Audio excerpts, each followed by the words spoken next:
Shalom Uraja, que Yahweh, el Elohim de Abraham, de Isaac, de Jacob, les continúe bendiciendo grandemente.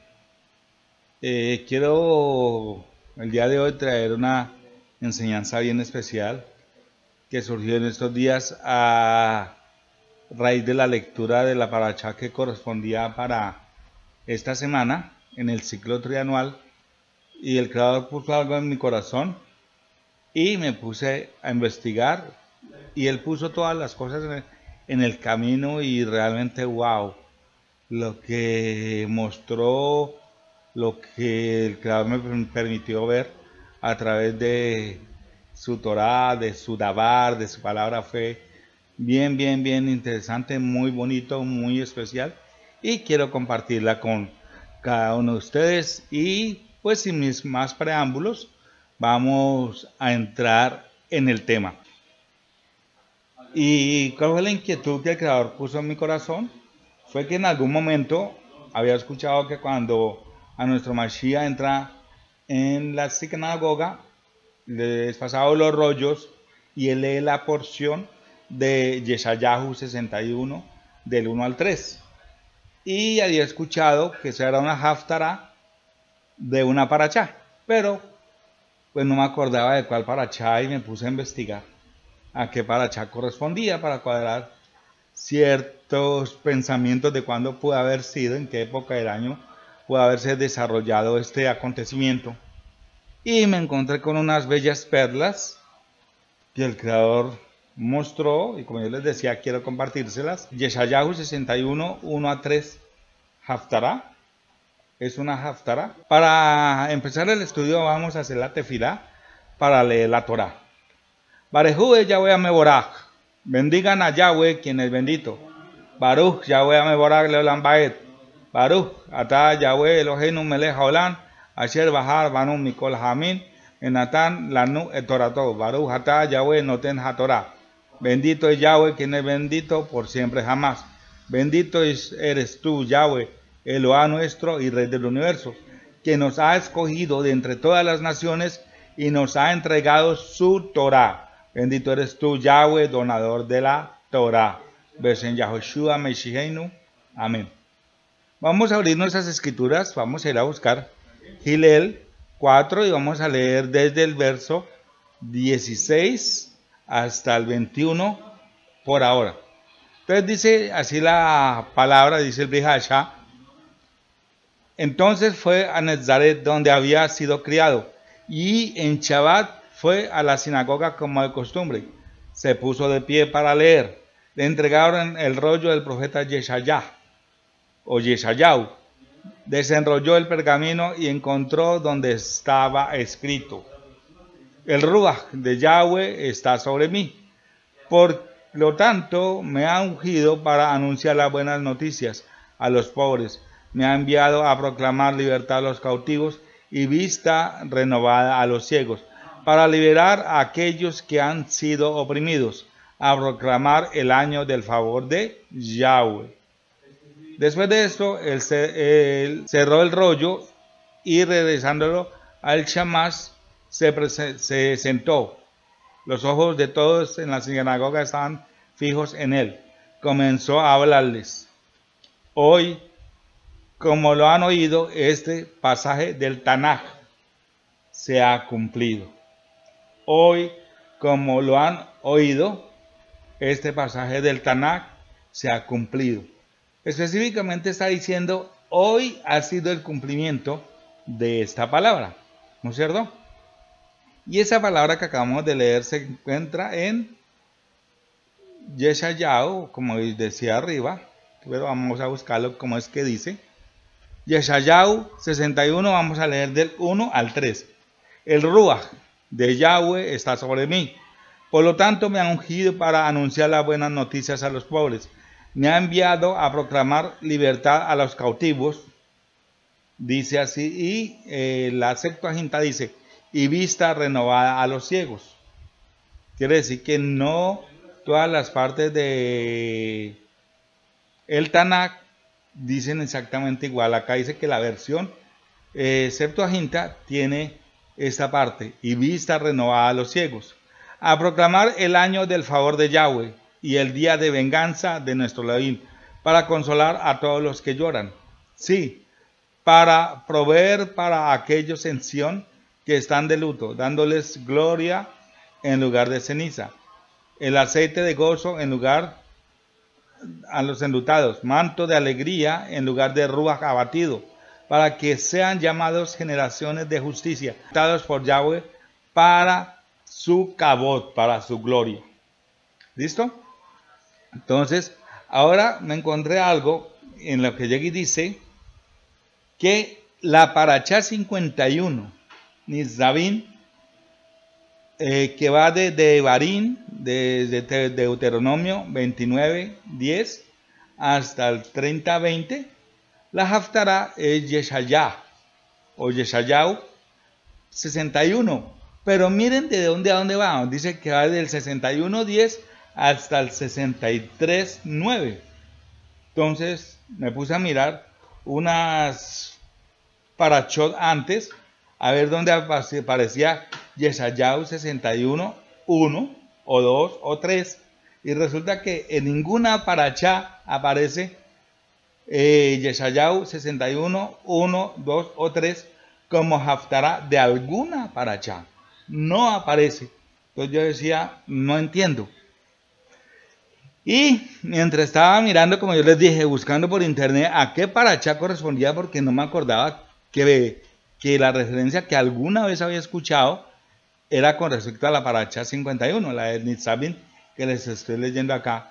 Me encontré con el siguiente escrito, que para mí fue más tremendo porque nos lleva a una perla enorme, pero les voy a ser sincero. El artículo que les voy a leer en dos partes separadas, me lo encontré escrito por un judío, por un yaudí, ortodoxo, lógicamente no creyente en Mashiach, y que tristemente, bueno, busca desvirtuar que Yahshua es nuestro Mashiach, pero no lo menciono, no tengo por qué hacerlo, no tengo por qué desmeritarlo, él tiene todo derecho de pensar como piensa.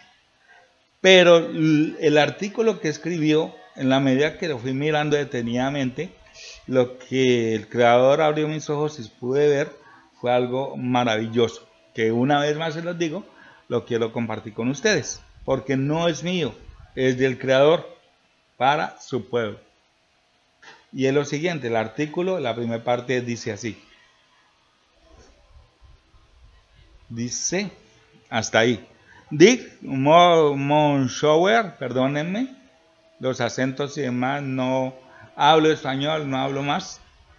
Explica en su artículo de lectura The Reading of the Prophet in the Synagogue. Ay, Padre, bueno, amén. Dice, la lectura del profeta en la sinagoga de Nazaret. Bíblica, volumen 72, número 1 de 1991, página 90 a 99. Ahí es donde se encuentra esta referencia. Perdónenme lo anterior, se intenta uno leer cosas que uno... Ay, bueno, amén. Sigamos. Dice esto. Sugiere que la cita de Yeshayahu 61.1 no es una lectura de las Haftarot, tal como explica, que estamos bastante bien informados sobre el Haftarot, que sí pertenecía a la ciclo trienal. Ninguna de las fuentes de los siglos V y VI menciona Yeshayahu 61.1 o 2 o 3, como yo les decía, como una Haftará. ¿Qué quiere decir esto? Voy a adelantarme un poco en la explicación y es lo siguiente. No, vamos a ir con calma. Entonces, según este texto que nos está diciendo, y es lo siguiente, Yeshayahu 61, 1 a 3 es una Haftará de la Parashá 51 de la Parashá Nitzavim o de alguna Parashá o alguna vez ha sido Haftará de alguna Parashá en algún momento de la historia del pueblo de Israel. Y la respuesta es no, no lo es falso. Jamás ha sido una Haftará de la Parashá, ni 51 ni de ninguna. Y aparte de eso, nos habla del ciclo trianual o trienal. Bueno, vamos a ver acá, un poco más abajo, entonces espérenme a ver. Listo. Dice, nunca ha sido parte de ninguna parachá. Ahora, el ciclo que se maneja actualmente se llama en el ciclo anual. La parachá 51 cae en el transcurso del mes de Elul. Me devuelvo un poco. La forma como actualmente la mayoría de personas que estamos de regreso a casa y todo el pueblo de Israel sigue un ciclo de estudio de la Torá anual. Pero ese ciclo fue creado en Babilonia con los judíos cuando fueron deportados a Babilonia. Pero la parachá no se sabe desde qué momento, lo más probable que desde el momento mismo de Moshe, lógicamente porque era deber de él y de los Kohanim y de los jueces enseñar al pueblo la Torá, empezó a darse una forma trianual. ¿Qué quiere decir? Que la Torá, desde Bereshit hasta Devarim, el último capítulo, no se estudiaba en un año, sino en un ciclo de 3 años. Y hay más. Este ciclo trianual no empezaba en el séptimo mes, sino que empezaba en el mes de Abib. En el mes de Abib empezaba el ciclo trianual. Más adelante voy a profundizarles esa parte. Pero quiero leerle acá, entonces llegué y dice, en el ciclo anual, la parachá 51, Nitzavim, cae en el transcurso del mes de Elul. Ahora, no solamente se hace la alusión que posiblemente pueda ser Haftará de la parachá 51 porque cae finalizando el año y supuestamente nuestro Mashiach cuando estuvo en el desierto por 40 días y 40 noches que no comió absolutamente nada, fue finalizando el año civil. Y entonces intentan cuadrarlo ahí y hablan del ciclo anual. Lo cuadran como el ciclo anual. Pero hoy vamos a quitar un velo. Y es que, bueno, se lo repito, dice acá abajo. Pero cuando vino nuestro Mashiach, el ciclo era trianual o trienal. Es más, los Sheliahim y aún Shaul, el propio Rav Shaul, estudió y enseñó la Torá en el ciclo trienal. Cuando él tiene su encuentro con el Mashiach y sale a compartir la palabra y está en los diferentes lugares, no lo hace en un ciclo anual porque no se manejaba y él no lo manejaba en Jerusalén, en Israel. Entonces no podía hablar de un ciclo anual que él no manejaba, nunca lo había manejado. Entonces, ¿cómo enseñó a las diferentes o diversas, perdónenme, comunidades a donde él fue? En el ciclo trianual. En el ciclo trianual es que él va a enseñarles la Torah y a decirles que Yahoshua es el Mashiach prometido. Vamos a profundizar un poco más en el ciclo trianual y en diferentes fuentes que hablan de este ciclo. Dice, hasta la Edad Media temprana existía más de un tipo de ciclo relacionado con la lectura de la Torá. De hecho, el ciclo más conocido y practicado era el trianual, en el cual la lectura de la Torá se llevaba 3 años y terminaba justo antes de Pesach, como les había dicho anteriormente. No empezaba en el séptimo mes o finalizaba en el séptimo mes, sino que empezaba y finalizaba para Abib y su duración era de 3 años consecutivos. Vamos a seguir leyendo. Dice, el ciclo trianual de la Torá se refiere a la antigua práctica de la historia en Judea de realizar y completar la lectura de la Torá en 3 años.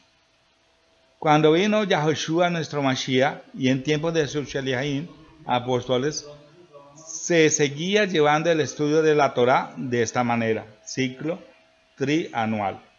Mientras que en las comunidades Yehudim que se quedaron después de la cautividad en Babilonia a morar en este lugar, se fueron alejando gradualmente del ciclo trianual y comenzaron a adoptar el sistema de lectura anual de la Torá. El cambio que se hizo de lectura del ciclo trianual, que viene prácticamente desde Moshe, fue cambiado en Babilonia, no fue en Jerusalén, no fue en Jerusalén, no fue en Israel, allá no se conocía, allá no se manejaba. Fue en Babilonia donde se creó esta forma de estudiar la Torá en un año. Pero con el transcurrir del tiempo, esta práctica del estudio de la Torá en un año, nacida en Babilonia, fue propuesta en Jerusalén por Abba Arika. El Talmud babilónico solo hace una referencia indirecta al ciclo trianual. ¿Cuál es el comentario? La gente del oeste, refiriéndose a Eretz Israel, suplemento Meir, leer en la Torá 3 años. O sea que es la única referencia que se encuentra en el Talmud babilónico del estudio trianual que se llevaba. De acuerdo con la enciclopedia judaica, el ciclo trianual se practicaba en Judea, mientras que en Babilonia toda la Torá se leía en la sinagoga, periodo de un año. En 1170, después de la era común, Benjamín de Tudela menciona la costumbre de comunidades en Egipto, en Midraín, para completar la lectura de la Torá en ciclo trianual o trienal, como les decía yo, que también aparece escrito. Daniel Bomber en 1517 publicó el primer Tanaj, después de la era común, con Sederín, comentario rabínico dividido en 154 sidrot. Fue otra forma como se manejó el estudio de la Torá, que no se manejaba en 54 parachot, sino en 154 sidrot o porciones pequeñas, y esas 154 porciones es lo que corresponde a lo que son 154 semanas, más o menos, que es lo que hay en 3 años. Joseph Jacob escribe que el paso del ciclo trianual para la lectura anual en la Torá, como también el cambio de inicio del ciclo del mes de Abib para el mes de Tisri o Tisrei, fueron propuestas por Adolf Bugler, que estaba bajo la influencia de Abba Arika, también conocido como Rab o Rab, 175 al 247 de la era común, un talmudista yaudí que vivió en Babilonia. Según este comentario, como lo vimos claramente, Abba Arika influencia a este señor Adolf Bugler, para lo que yo les decía, no solamente imponen el ciclo trianual, sino que cambian la lectura de iniciar en el primer mes, en Abib, lo trasladan para el séptimo mes, para Tisri o Tisrei. Increíblemente estos cambios nacen en Babilonia. ¿Babilonia qué significa? Babel, confusión. Tremendo, confusión. Y se impusieron en Jerusalén. Creo que esta información es de gran valor para aquellos que desean profundizar y practicar ciclo trianual de lectura de la Torá. Este método es consistente con el sistema original de estudio de la Torá entregada por Yahweh a Moshe, a los Levín y a los ancianos de Israel, y aprobado por la profecía actual de los discípulos de Rabí Nezarín Yahoshua Netzer. Amén. Nos está confirmando lo que hemos hablado hasta el momento del ciclo trianual. Como bien sabemos, la Torá está seccionada en 54 porciones o 54 parachot, que según la tradición fue la manera como Yahweh le fue dictando a Moshe el Jumás o Torá, y ella se estudia en el transcurso de 3 años y 2 años en un ciclo de 19 años. Más adelante profundizaremos en este tema. Empezando dicho estudio después de un Adar 2 y en el mes de Abib, que conforme al mandato de Yahweh en la Torah les dijo, Shemot 12:2, ustedes empezarán su ciclo o su calendario este mes, Abib, será el primer mes del año para ustedes y finaliza en el siguiente Adar 2. De esta forma de estudio, cada porción o parachá de la Torah se estudia por espacio de 3 o 2 semanas o 3 o 2 días de Shabbat respectivamente. ¿Qué nos está diciendo acá? ¿Cuándo se iniciaba el ciclo de Torah? El ciclo de Torah iniciaba cuando había un año, era un año bisiesto. Entonces acababa Adar 2 y empezaba Abib. En ese cruce de ese final de año empezaba el ciclo trianual y se extendía por espacio de 3 años. Ahora, ¿cómo se estudiaba? Sencillamente cada parachá se estudia en el transcurso de 3 Shabbat, de 3 semanas. Bueno, proseguimos. Ahora la pregunta es la siguiente. Si hay registros que desde tiempo antiguo la Torah se estudiaba en un ciclo trianual, si estos mismos registros confirman que tanto Yahushua, nuestro Mashiach, como sus Sheliahim, apóstoles, también lo hicieron en un ciclo trianual, y para finalizar, que dicho ciclo fue cambiado por el hombre, surge una inquietud. Aparte de los registros, ¿existe una base escritural para dicho estudio en 3 años? Vamos a ver. En la Torá no he hallado un sustento aún, pero al conocer cómo era realizado el estudio de la Torá en un ciclo trianual, que cada porción o parachá se estudiaba en 3 Shabbat o Shabbatot, el Brit Hadashah nos da testimonio que el Sheliach Shaul, el Rav Shaul, en Asia, en la diáspora, conforme él aprendió en Jerusalén a los pies de Gamaliel, llevaba el estudio de la Torah en un ciclo trianual, en el cual la parachá es enseñada por espacio de 3 semanas o 3 Shabbatot. Vamos a ver esas porciones. ¿Dónde se encuentra? Vamos a irnos a Geburot, Hechos 17:1. Dice, después de pasar por Anfípolis y a Polonia, Shaul y Silas llegaron a Tesalónica, donde había una sinagoga. De acuerdo con su práctica usual, Shaul entró por 3 Shabbatot seguidos en la sinagoga para darles drashot del Tanakh, explicándoles y probando que el Mashiach tenía que sufrir y resucitar de entre los muertos, y que Yahushua, a quien proclamaban ustedes, es el Mashiach. Es lo que dice esta porción. Entonces dice que por espacio de 3 Shabbatot daba drashá. Era una palabra antigua para referirse al estudio porcionado de una sola parachá, en 3 porciones diferentes para 3 Shabbat. Él lo hacía de una forma, el estudio de la parachá de 3 Shabbat. Vamos a ver dónde más. Geburot. Vamos otra vez a Geburot. Geburot 20:17 en adelante dice, pero mandó a llamar a los ancianos de la asamblea mesiánica de Efesio desde Mileto.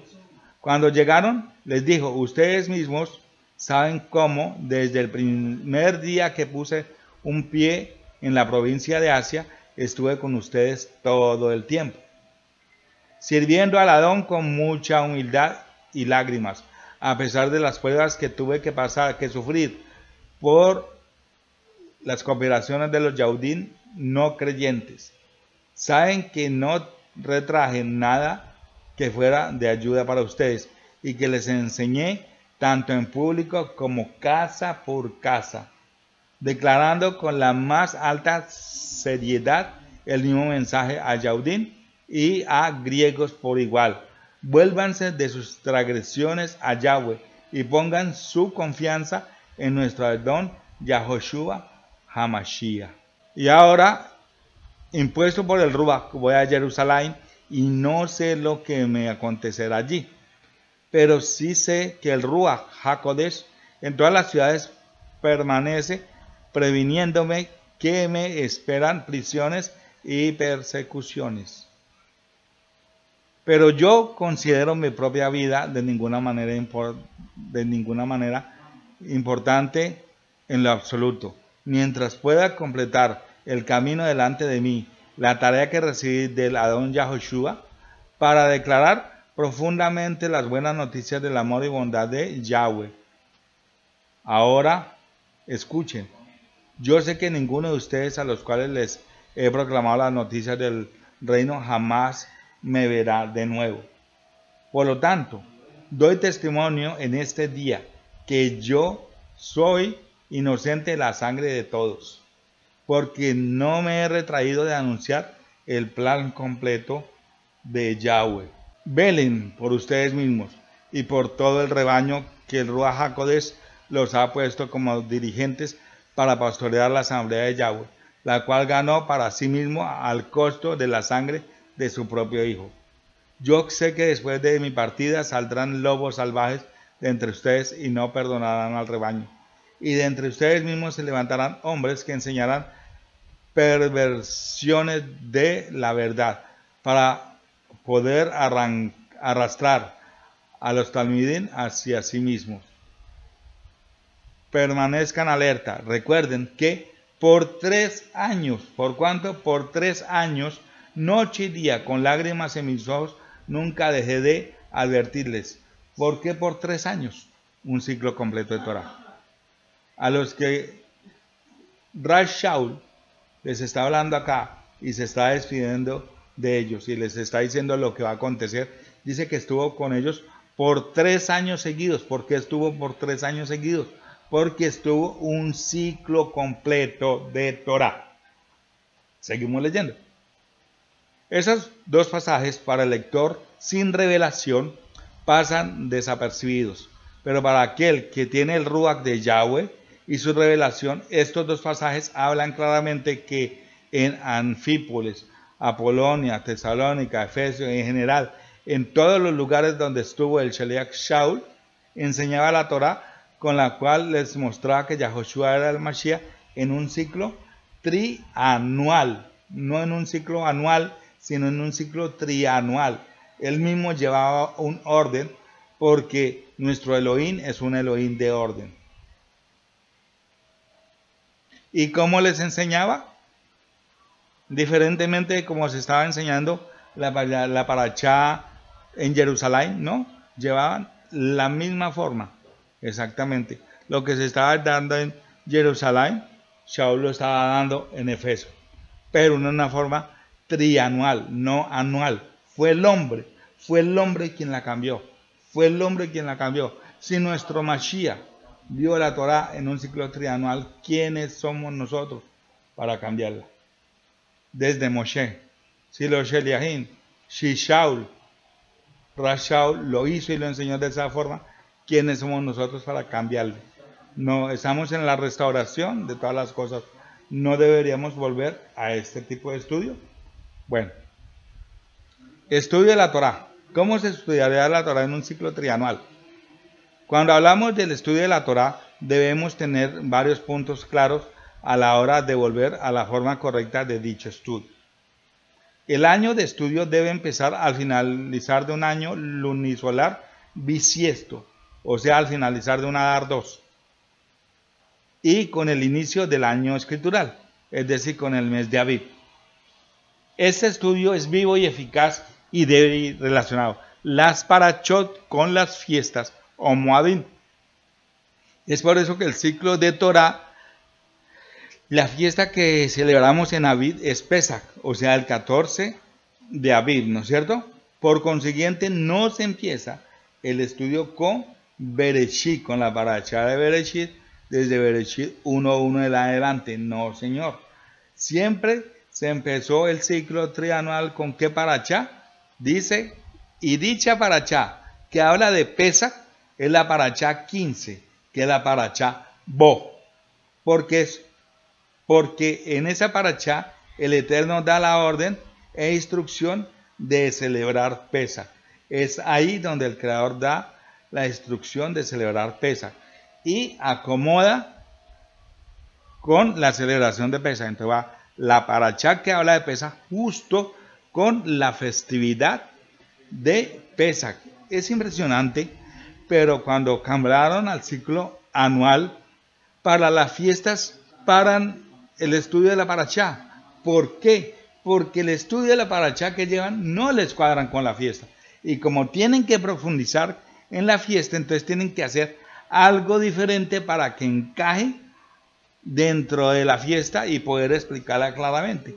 Pero cuando se estudia de forma trianual, no. Las parachá, las parachot, discúlpeme, encajan con las fiestas. Si no encaja, por ejemplo, la parachá, encaja la haftará o encaja el Brit Hadashah. Pero cada 3 años, año a año, cuando caen las fiestas, algo de la parachá que se está tocando en esa fiesta, o de pronto toda la parachá, o de pronto todo el contexto de la parachá, haftará y Brit Hadashah, tocan con lo que tienen que ver con la fiesta y con lo que está aconteciendo. Entonces, mientras dijimos que anteriormente, en el ciclo anual de la Torá, que no lo llevó el Mashiach, la parachá 51 se ve en el mes de Elul.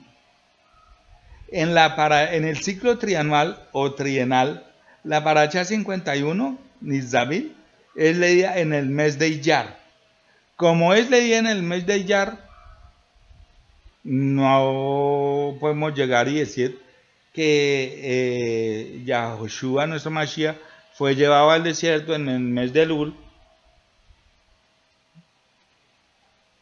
porque la parachá hizo otra cosa muy diferente. Aparte de eso, ya vimos y confirmamos históricamente que nunca ninguna parachá ha tenido que ver con Isaías 61 del 1 al 3. Nunca, jamás ha tenido. Pero quiero que miremos algo bien especial. Este calendario que tengo acá dice aquí año 2000, mes abril, fecha 25, semana, dice sábado, domingo, lunes, martes, listo. ¿Qué dice acá? Parachá 34, semana 1. Les dije que la parachá se estudia en 3 semanas, ¿no es cierto? Semana 1, semana 2, semana 3. O primer chaval, segundo chaval, tercer chaval. Por espacio de 3 semanas. El año pasado, quiero mostrarles esto. Para el rojo de Iyar. ¿Cuándo cayó el rojo desde Iyar? O sea, para el primero de Iyar. El primero de Iyar cayó el 25 de abril del 2020. Pero esa parachá, la parachá que correspondía a esa semana, es la parachá 34.1. Ahora vamos a ver qué dice la parachá 34.1. La parachá dice lo siguiente, corresponde a Bamidbar 1.1. Miren cómo dice, Yahweh habló a Moshe en el desierto Sinai, en el Mishkan o en la tienda de reunión, en el primer día del segundo mes del segundo año después de que ellos habían salido de la tierra de Mitraim. Él dijo, vamos a leerlo más despacio para cogerla. Dice que el Creador habló con Moshe, en el desierto Sinaí, en el Mishkan. ¿Cuándo habló? Mire la fecha. El primer día del segundo mes. ¿Cuál es el primer día del segundo mes? El primero de Iyar. El primero de Iyar. El año pasado, hablando a nivel del calendario gregoriano, el primero de Iyar, que fue el 25 de abril del 2020, la parachá que había que estudiar ese Shabbat en el ciclo trianual era la parachá 34 para la primera semana. Y la primera semana llega y dice Bamidbar 1.1. Y llega ahí, ¿cómo dice? En el primer día del segundo mes. Casó exacto. La parachá con la fecha que menciona la porción de esa paracha, primero de Iyar. Y créanme que si me pusiera a hablarles más de esto, uy, Padre, nos daría acá, no acabaríamos. Demostrarle cómo cada paracha dentro del ciclo trianual, o Haftarah o Uri Hasha, coinciden con las fechas estipuladas en el calendario de la Torah. Pero cómo no coinciden en el ciclo anual. Bueno, seguimos. Entonces, ya vimos arriba que Yeshayahu o Isaías 61, 1 a 3 nunca ha sido parte de una parachá, ¿no es cierto? Entonces dice acá, si Yeshayahu 61 del 1 al 3 no es una haftarah de ninguna parachá, entonces, ¿qué es? En este mismo escrito que les conté, dice lo siguiente. ¿Se acuerdan? Vamos a volverlo un momentico y volvemos y bajamos. Lo que les leí aquí arriba está en color púrpura. Acá. ¿Se acuerdan ya? Listo, esta partecita. Y aquí dice que estamos bastante bien informados sobre la haftarah, que sí pertenecía a la ciclo trienal. Ninguna de las fuentes de los siglos quinto y sexto menciona Yeshayahu 61.1 como una haftarah. Entonces vamos a seguir el contexto que va debajo, ahí. Entonces vamos a irnos hacia allá. También lo vamos a encontrar con lo púrpura para ver la secuencia y la unidad.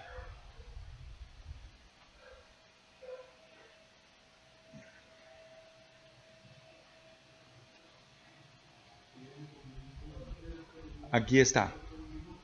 Dice, cualquier intento de determinar en qué día de Shabbat o festividad Yahoshua leyó Yeshayahu 61.1 en la sinagoga en Nazaret, que este Nazaret también me llevé otra sorpresa, más adelante se las comento, pero prosigamos, parece por lo tanto ser inútil. Demon Shower, si se pronuncia así, perdóname. Además menciona que si bien tal lectura que hizo Yahoshua en la sinagoga Galilea no fue una lectura de una haftarah, sino el comienzo, dice, lo que leyó él fue el comienzo de un sermón u homilía, y sugiere que la ocasión fue en un Yom Kippur. Fue en un Yom Kippur, tal como explica. ¿Quién lo explica? Miremos acá abajo. Esto es parte del mismo escrito de arriba. Dice lo siguiente. Dice lo siguiente, ahí está todo completo. Aileen Gildin piensa que Gilel 4 del 16 al 30 tuvo lugar en el fin del mes de Tisri o al comienzo del mes de Hesban, es decir, en otoño, poco después del festival de tabernáculos o Sukkot. Su argumento principal viene de J. Mann, quien dijo que Yeshayahu 61.2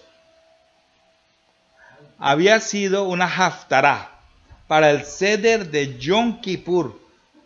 Yeshayahu 61.2 es parte de una haftarah que se lee en Yom Kippur, en donde se lee también, o se leyó, Bereshit 35.9, reemplazando a la haftarah de Yeshayahu 43.1 a 21, que se leía en Yom Kippur, que se menciona en las listas de la Genisa. Charles Perot, que conoce muy bien las incertidumbres del ciclo trianual, mire que es increíble cómo uno busca y el creador confirma que el ciclo trianual era una realidad y que existió y existe. Dice que conoce muy bien las incertidumbres del ciclo trianual en el primer ciclo de la era común, y quien también sabe cuánto las conjeturas están involucradas en el haftarah de J. Mann, También sabe, de J. Mann, menciona también una posible relación entre Yeshayahu 61:2 y Bereshit 35:9. Él ha encontrado un adicional argumento en la larga elaboración en Targum Neofiti sobre Bereshit 35:9. Esta ampliación, que no es un poco común al comienzo de un nuevo Seder, menciona la circuncisión de Abraham, que puede ser fechada por judíos de tradición en el 10 de Tirri, o sea, en Yom Kippur también se leía Bereshit 17. Por otra parte, la inserción de Yeshayahu 58:6 en Gilel 4:18 podría haberse derivado de la lectura de Yom Kippur, dado el hecho de que un año de jubileo fue proclamado en Yom Kippur. Quiere decir que este tipo de lectura, toda esta parte que hay acá, no se hacía solamente en Yom Kippur, sino en un Yom Kippur especial. ¿Cuál Yom Kippur especial? Cuando iban a entrar al año de jubileo. Dice, pero llega a la conclusión de que Tisri es el mes más probable para Gilel 4 y Yom Kippur el día más aplausible en ese mes. ¿Listo? ¿Qué nos está diciendo lo que hemos leído? Vuelvo y se los digo. Yeshayahu 61, del 1 al 3, no forma parte, nunca ha formado parte de ninguna parachá. De ninguna parachot, discúlpeme.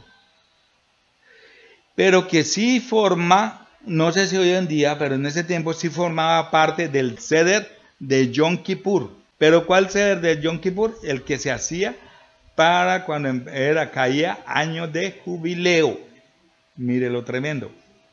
Si nuestro Mashiach entró a la sinagoga para leer en Yom Kippur, ¿no se supone que tenía que estar en Jerusalén y no en Nazaret? Entonces, vamos a leer algo acá que toda Rabá del Creador aclaró esta posición, y es lo siguiente.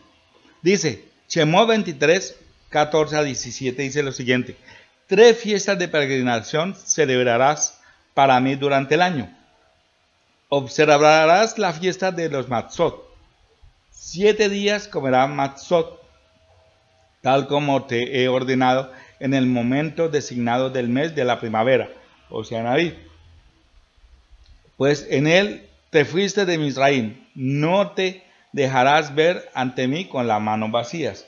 Aquí nos está hablando de la fiesta de panes sin levadura, en el mes de Aviv, más exactamente del 15 al 21 de Aviv, el 16. Y la fiesta de la cosecha de los primeros frutos de tus labores que siembras en el campo. ¿Cuál es esa fiesta? Shavuot. Shavuot, que cae el 5 o 6 de Sivan. Y dice, y la fiesta de la recolección al fin del año, cuando recolectas tu trabajo del campo. Aquí nos está hablando de Sukkot, la fiesta de Sukkot. La primera parte, la primera fiesta del año, es para la cosecha de la cebada. Shavuot es para la cosecha de trigo, pero Sukkot es para la cosecha de los frutos de los árboles. Ahora, en esas 3 oportunidades ellos tenían que subir obligatoriamente a Jerusalén. Celebraban Pesach y panes sin levadura. Celebraban Shavuot. Pero para la otra fiesta, el mandato directo es que ellos debían celebrar Sukkot en Jerusalén. Pero Yom Teruah y Yom Kippur podían celebrarlos en los lugares donde ellos se encontraban. Pero lógicamente tenían que asistir a la sinagoga o a la yeshiva o a la casa de estudio que hubiera en ese lugar. Necesariamente tenían que asistir. Entonces, pudo haber sido un Yom Kippur porque nuestro Mashiach no necesitaba estar en Jerusalén. Acordémonos que cuando hablamos de Yom Kippur, es el día de la expiación, en el cual el Cohen Gadol entraba una vez al año para pedir perdón por las transgresiones del pueblo. Pero ¿cómo entraba él? Al inicio de un día y salía al inicio del 10 de Tisri. Entraba al lugar donde se encontraba el Ajarón, el arca, al lugar Maconcados, al lugar más apartado. Y salía ya finalizando el día 10, casi al 11. Cuando él salía, se hacía cierto tipo de toque de chofar, y ese toque de chofar se conoce como el gran chofar. Sonaba en Jerusalén, que confirmaba que el Cohen Gadol había salido vivo, y si el Cohen Gadol había salido vivo, significaba dos cosas: que él había sido perdonado y que el pueblo había sido perdonado. Inmediatamente se hacía cierto toque de sonido con el chofar por toda Jerusalén, saliendo del templo, se extendía por toda Jerusalén, y de ahí a todas las aldeas vecinas, hasta que se sonaba el chofar por todo el territorio de Israel.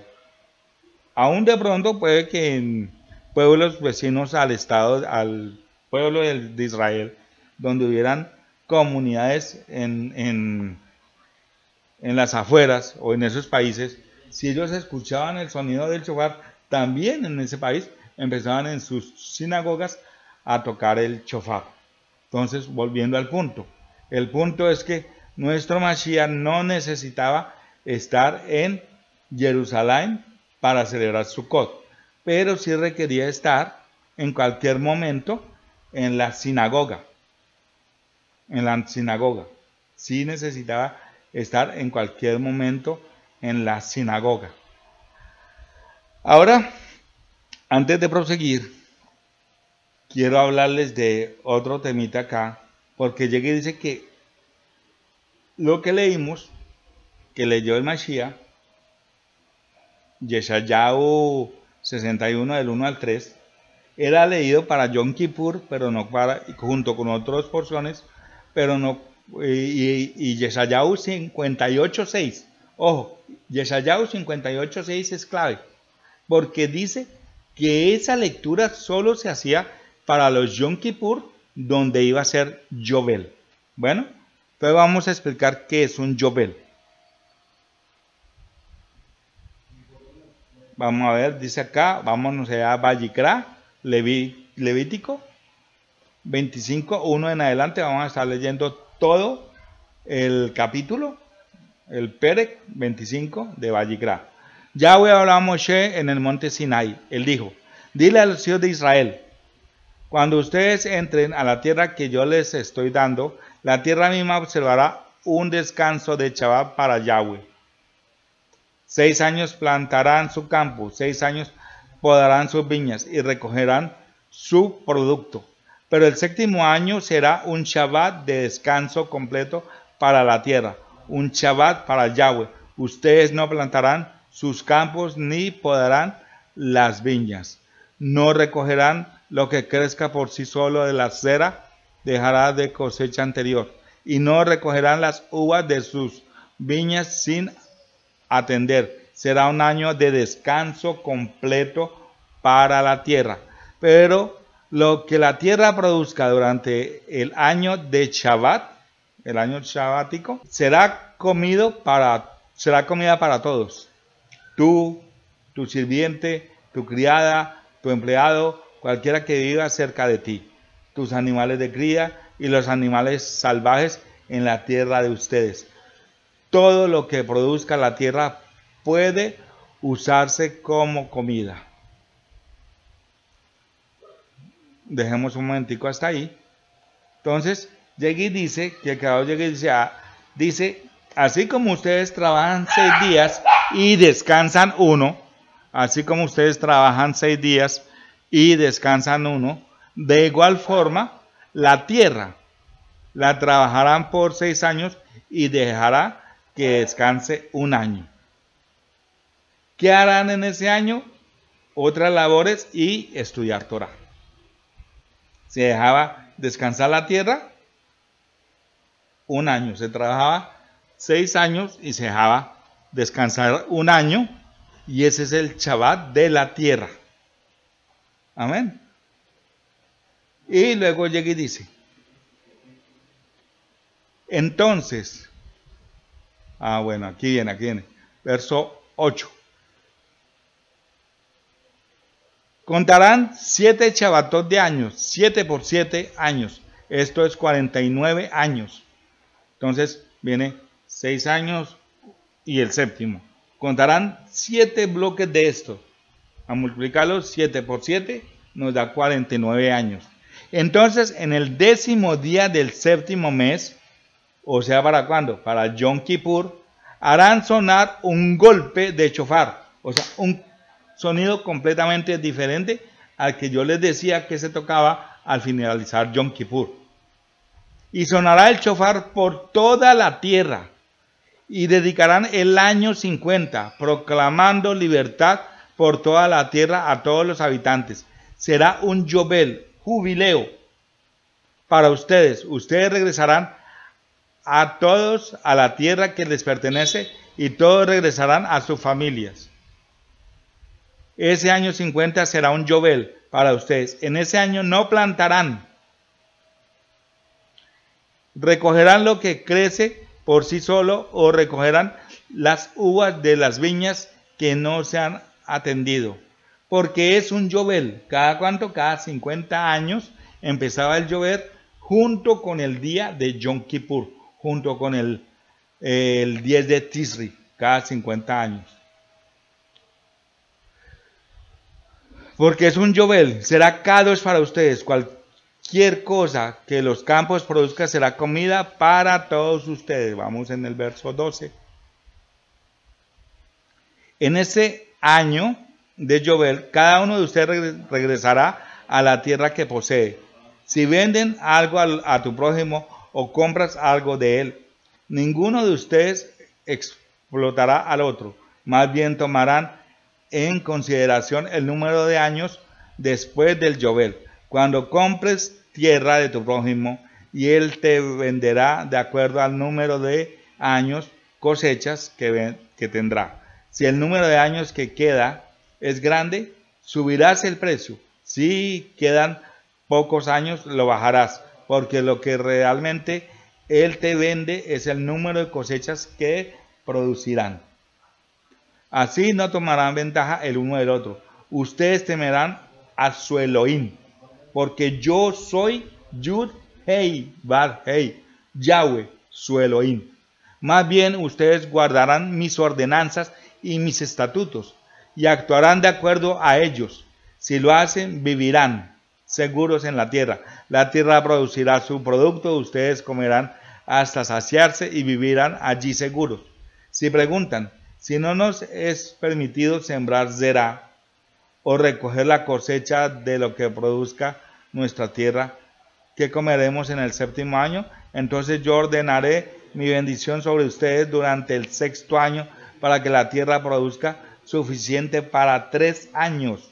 En el 8º año sembrarán zera, pero coman la vieja, producto almacenado hasta el 9º año. Esto es, hasta que el producto del 8º año venga.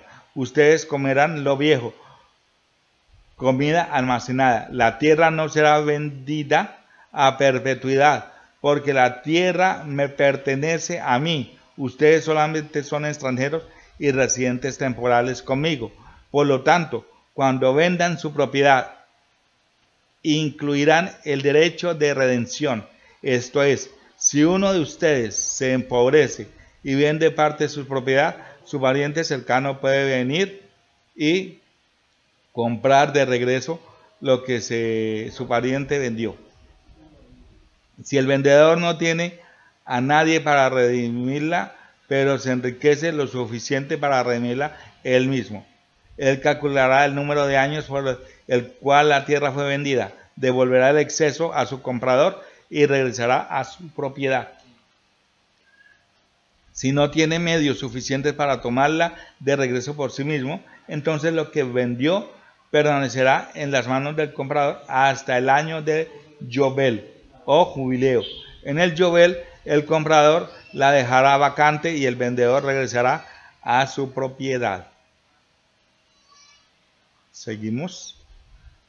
Si alguno vende una casa en una ciudad amurallada, tiene un año después de la fecha de la venta en el cual redimirla. Por un año completo él tendrá el derecho de redimirla, de redención. Si no ha redimido la casa en la ciudad amurallada dentro del año, entonces el título en perpetuidad pasa al comprador por todas sus generaciones. No se regresará en el Yobel. Sin embargo, casa en aldeas que no son rodeadas por un muro serán tratadas como los terrenos de los campos. Pueden ser redimidas antes del Yobel y se revertirán en el Yobel. Seguimos.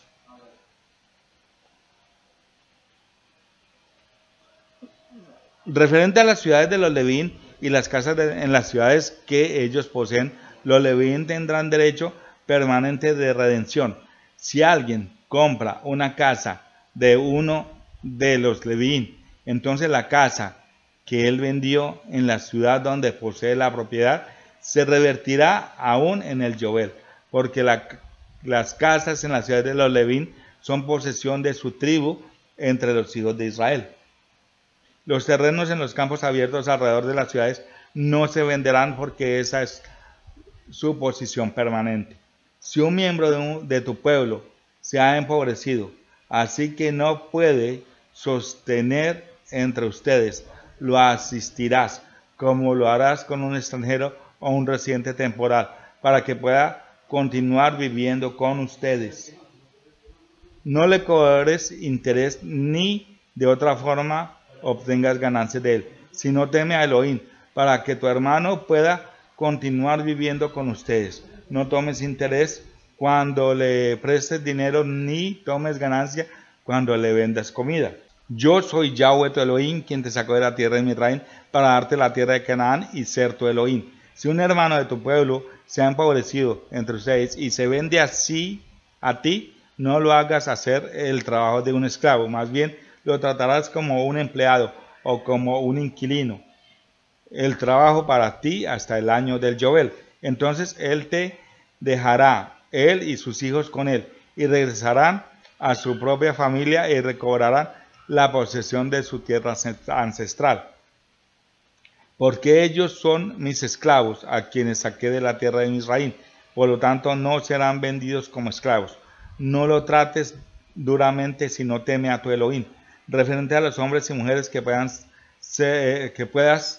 tener como esclavos, comprará esclavos y esclavas de las naciones que los rodean a ustedes. También puedes comprar los hijos de extranjeros que vivan con ustedes y miembros de su familia nacidos en tu tierra. También los pueden dejar en herencia para que los posean tus hijos. De estos grupos puedes tomar tus esclavos para siempre. Pero en cuanto a tus hermanos, los hijos de Israel, no se tratará el uno al otro con dureza. No se tratará que el uno al otro con dureza. Si un extranjero que vive contigo se ha enriquecido y un hermano de tu pueblo se ha empobrecido y se vende así a este extranjero que vive contigo o a un miembro de la familia del extranjero, puede ser redimido después que haya sido vendido.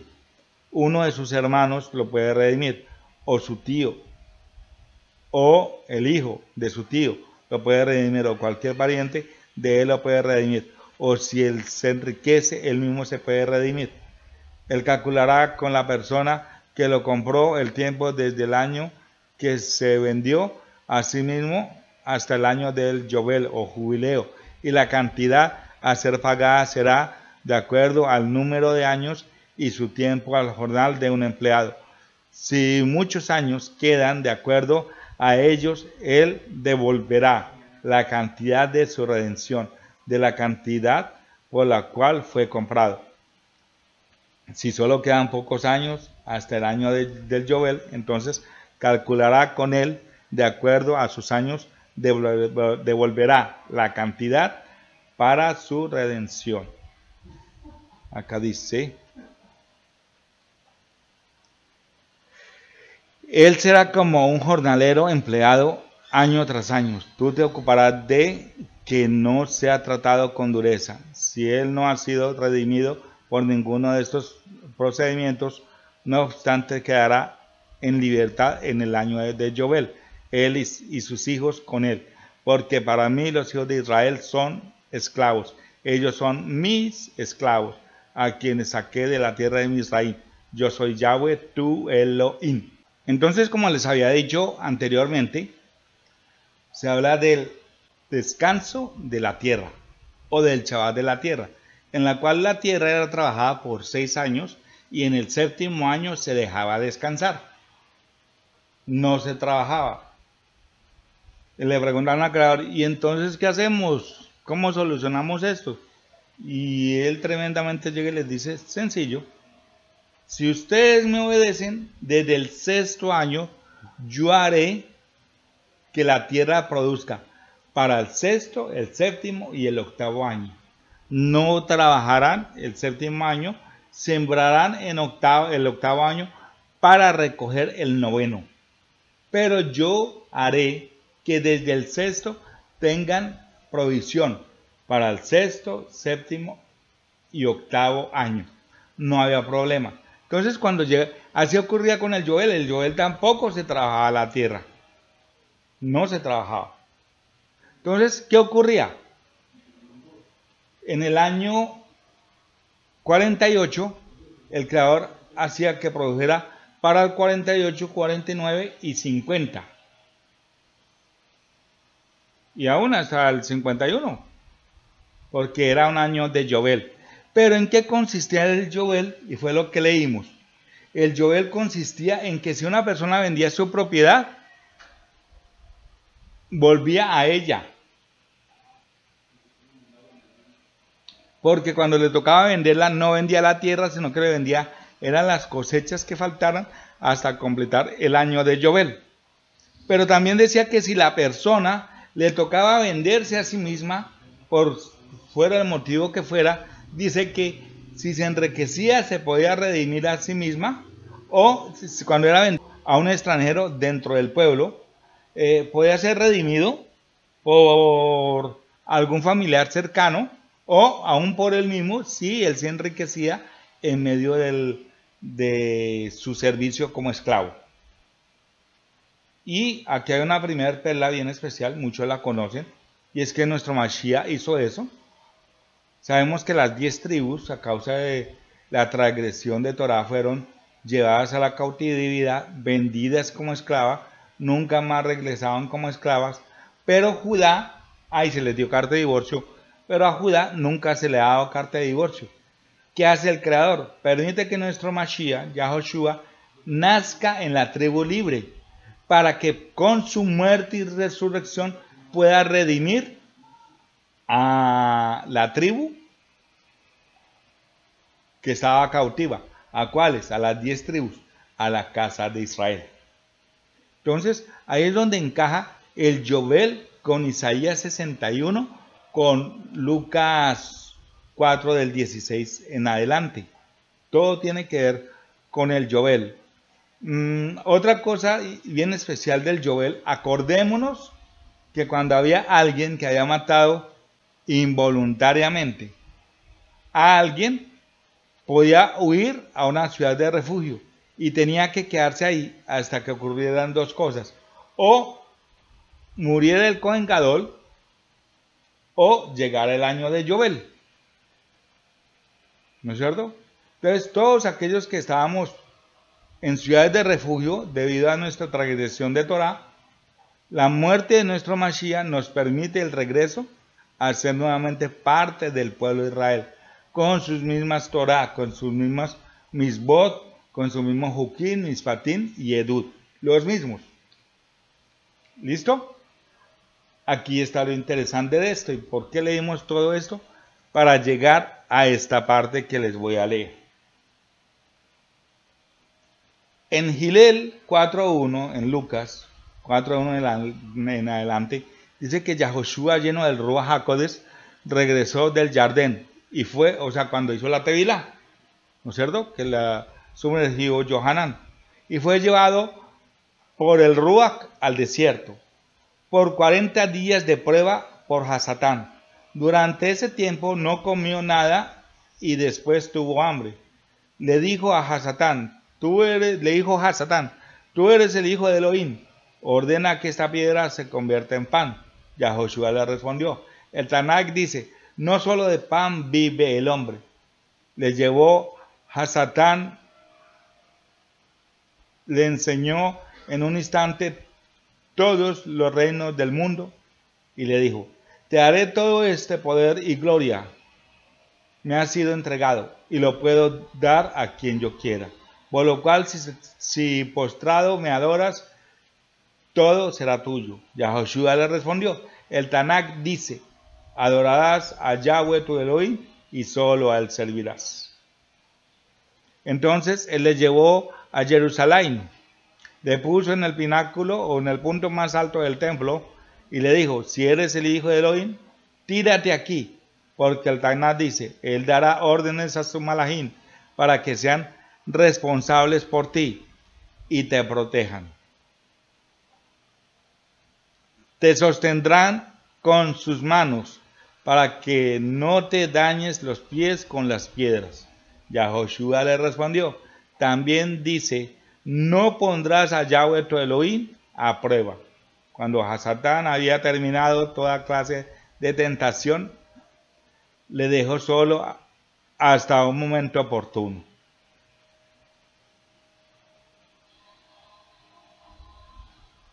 Yahoshua regresó en el poder del Ruach a Galil, y las noticias sobre él se difundieron por toda la tierra.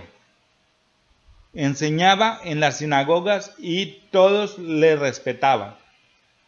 El verso 16 dice, entonces fue a Nazaret, donde había sido criado, y en Shabbat fue a la sinagoga como de costumbre. Se puso de pie para leer. Le entregaron el rollo del profeta Yeshayahu, desenrolló el pergamino y encontró donde estaba escrito, el Ruach de Yahweh está sobre mí, por lo tanto me ha ungido para anunciar las buenas noticias a los pobres, me ha enviado a proclamar libertad a los cautivos y vista renovada a los ciegos, para liberar a aquellos que han sido oprimidos, a proclamar el año del favor de Yahweh. Después de cerrar el rollo y regresarlo al chamá, se sentó. Los ojos de todos en la sinagoga estaban fijos en él. Comenzó a hablarles. Hoy, como lo han oído, este pasaje del Tanakh se ha cumplido. ¿Cuándo? Hoy. ¿Cuándo? Hoy. En ese instante fue cumplido. Entonces aquí viene lo tremendo de todo esto.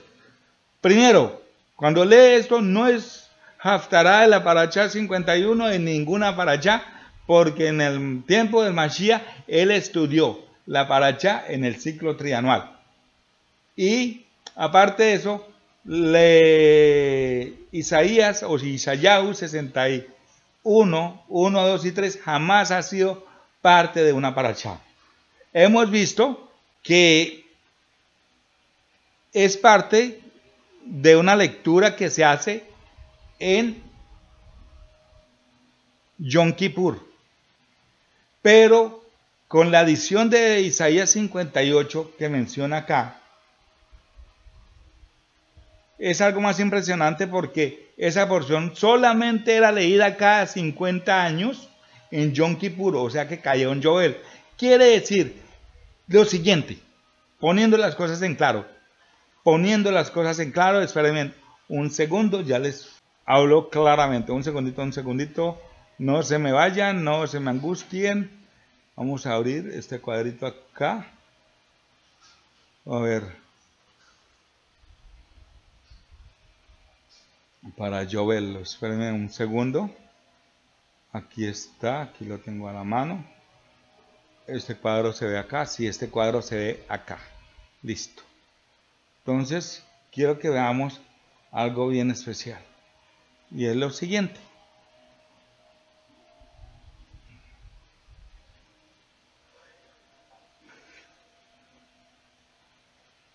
Y es lo siguiente.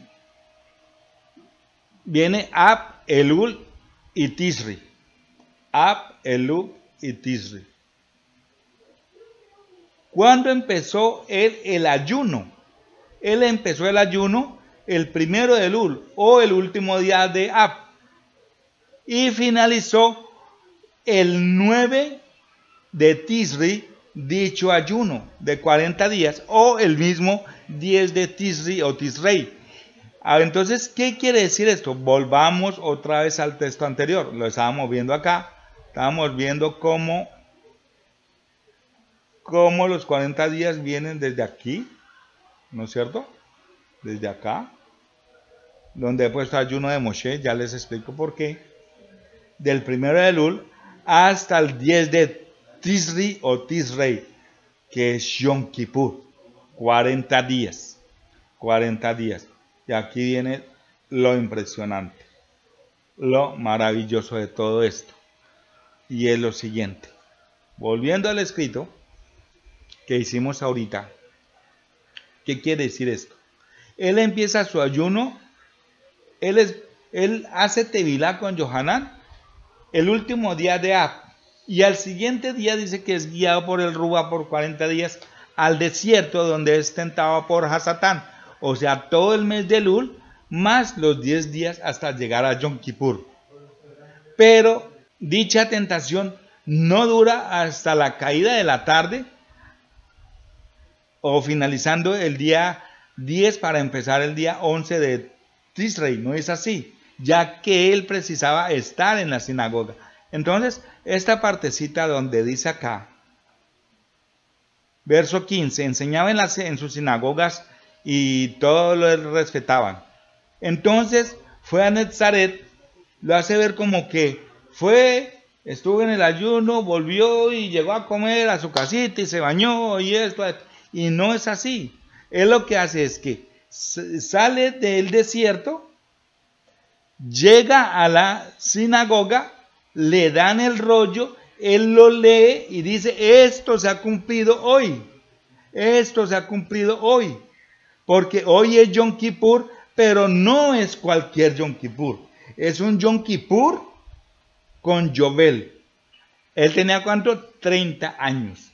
Quiere decir que cuando él empezó su llamado, su ministerio, a los 30 años de edad, fue un Yom Kippur, que era Yobel, año de jubileo. Por eso él llega y dice, hoy, como lo han oído, este pasaje del Tanakh se ha cumplido. No lo hice porque sí, no lo hice porque sea él mismo y punto, sino porque él es, pero aparte de eso, está cumpliendo con todos los requisitos que tiene que cumplirse para que sea un Yobel. Porque un Yobel, ¿qué implica? Un Yobel implica buenas nuevas, dejar ir a los pobres. ¿Cuándo se dejaban ir a los esclavos hebreos nuevamente a sus casas? En Yobel. Cuando la tierra volvía a cada uno en Yobel, él empezó un Yobel. A sus 30 años, ese fue un Yobel. Él es la Torah viviente. Él es un Yobel. Por eso cuando él venga en Yom Kippur, ese Yom Kippur que estamos anhelando tanto, va a ser un Yobel y va a empezar el séptimo milenio. Pero hay más. Vamos a verlo acá. Aquí está. Ajá. Sabemos que Moshe celebra Pesach. Salen el 15 de Misraim. Llegan al monte. Reciben la Ketubá. Pero la Ketubá, bueno, reciben la Ketubá, no. Ellos no reciben ahí la Ketubá. Él les habla la Ketubá. Él les habla. Y Moshe sube para recoger las tablas. 40 días después, cuando va a bajar con las tablas, el pueblo ha adulterado con el becerro de oro. Se tira al piso, clama, pide perdón por el pueblo, vuelve y sube por 40 días llorando y gimiendo para que el pueblo sea perdonado. Al cabo de los 40 días, o sea, ya vamos por 80 días, el creador le dice, listo, yo los perdono, pero baja y haz unas tablas igualitas como las que yo hice, las que tú rompiste, hazla para que yo escribas en ellas. Dice que bajó el día 40, o sea, el día 80, el creador lo respalda y las hace rápido, y el día 81 o el día 40 de su segunda subida de 40 días, sube con las tablas. Está por otros 40 días, o sea, 120 días en total. Y en el día 120 o en el día 40 baja. ¿Cuándo es ese día 40 o cuándo es ese día 120? Ese último día 40 de la tercera subida de Moshe,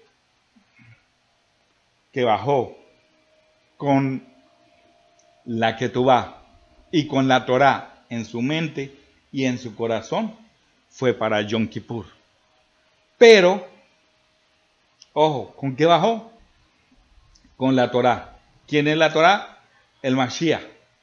¿Qué pasó con el Mashiach? Aquí fue Yovel.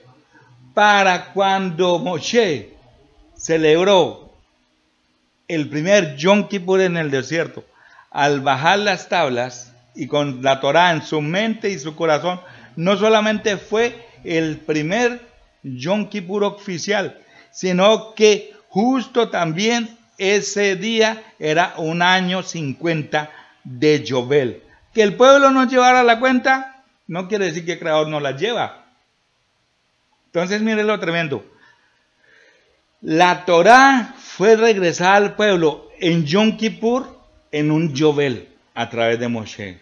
Nuestro Mashiach empieza su llamado en Yom Kippur, en un Yovel. Y el séptimo milenio, con el regreso del Mashiach para Yom Kippur, que cae Yovel. Es tremendo. Es tremendo. Lo que le dio el Mashiach era para Yom Kippur de Yovel. No era ninguna haftará de ninguna parachá. Esto es más profundo, más grande, más glorioso que llegar y decir que mire, sí, es que estaba cumpliendo parachá. No. Y aparte de eso, hay algo más. Dice que él entró en Shabbat. ¿Qué quiere decir? El día 40, después de la tentación de Hasatán, que él se va para la sinagoga al finalizar de Yom Kippur, como decíamos ahorita, cayó en Shabbat. Entonces, cuando lee los rollos del Haftará, de Isaías 61:1, del Seder, era Shabbat, era Yom Kippur y era Yovel. Mire lo tremendo. Y lo más seguro es que cuando Él venga, cuando Él vuelva, cuando empecemos el séptimo milenio, discúlpeme, lo más seguro es que también tenga esas tres características. Va a ser un Shabbat, que va a ser Yom Kippur, con el cual vamos a empezar Yovel. Toa Rabá, espero que esto sea bien especial, como lo fue para mí, cuando el Creador, como dice la palabra, me cayó unas escamas de los ojos y me mostró esto tan bello y hermoso. Que el Elohim de Abraham, de Isaac, de Jacob, les continúe bendiciendo grandemente. Vamos a hacer la tefilá, la oración, para cerrar la enseñanza. Baruch atah Yahweh Eloheinu melech haolam, asher natan lanu et torato Torah emet, behaye olam natan betohenu, Baruch atah Yahweh noten hatorah. Bendito eres tú, Yahweh, Eloah, nuestro Rey del universo, que nos ha entregado su Torah, una Torah de verdad, y que ha implantado en nuestro interior la vida eterna. Bendito eres tú, Yahweh, donador de la Torah. Que Yahweh, el Elohim de Abraham, de Isaac, de Jacob, en el nombre de Yahoshua Meshiachenu, nuestro Mesías, les continúe bendiciendo grandemente. Y vuelvo y le digo que esta corta enseñanza, pero profunda, no mía, de Él, sea tan especial o más de como lo fue para mí. Shalom Ubraja.